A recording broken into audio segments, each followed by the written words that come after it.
1 कोटीच्या फ्लॅटमध्ये राहून 300 रुपयांच्या सामानावर डोळा. मोठ्या आणि आलिशान घरात राहणारे सर्वच लोक मोठ्या मनाचे असतात असं नाही, असा अनुभव सांगणारा एक महिलेचा व्हिडिओ सध्या सोशल मीडियावर प्रचंड चर्चेत आहे. अनेक नेटकरी यांनी या घटनेवर प्रतिक्रिया देत पैसा आला म्हणजे संस्कार असतातच असं नाही अशा भावना व्यक्त केल्यात. महिलेच्या म्हणण्यानुसार तिथे एका ऑनलाईन ॲपद्वारे दूध, ब्रेड, अंडी आणि घरातील इतर काही आवश्यक वस्तू मागवल्या होत्या. ती ज्या लक्झरी सोसायटीत राहते तिथं वेगवेगळ्या विंगामध्ये एकसारखे फ्लॅट नंबर असल्यामुळे डिलिव्हरी करणाऱ्या व्यक्तीकडून चुकून सामान दुसऱ्याच फ्लॅटमध्ये पोहोचवण्यात आलं.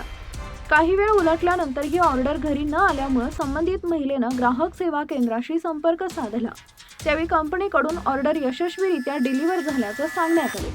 त्यानंतर तपास सुरू झाला आणि सामान चुकीच्या फ्लॅटमध्ये गेल्याचं स्पष्ट झालं. मात्र त्यानंतर घडलेला प्रकार अधिकच धक्कादायक होता. हा अनुभव महिलेनं तिच्या सोशल मीडिया अकाउंटवर व्हिडिओद्वारे शेअर केला. तिच्या म्हणण्यानुसार डिलिव्हरी बॉय सामान परत आणण्यासाठी त्या फ्लॅटमध्ये गेला असता तेथील रहिवाशांनी सहजपणे सामान परत न देता उलट वाद घालण्यास सुरुवात केली. सामान आमच्या घरी आलंय त्यामुळे आम्ही ते वापरणार अशी भूमिका त्यांनी घेतल्याचा दावा महिलेनं केलाय. अखेर डिलिव्हरी बॉयनं परिस्थिती शांतपणे हाताळत सामान योग्य व्यक्तीपर्यंत पोहोचवलं.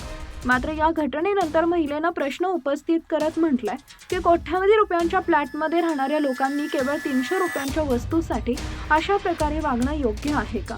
दुसऱ्याचं सामान स्वतः जवळ ठेवण्याची मानसिकता अत्यंत चुकीची आहे.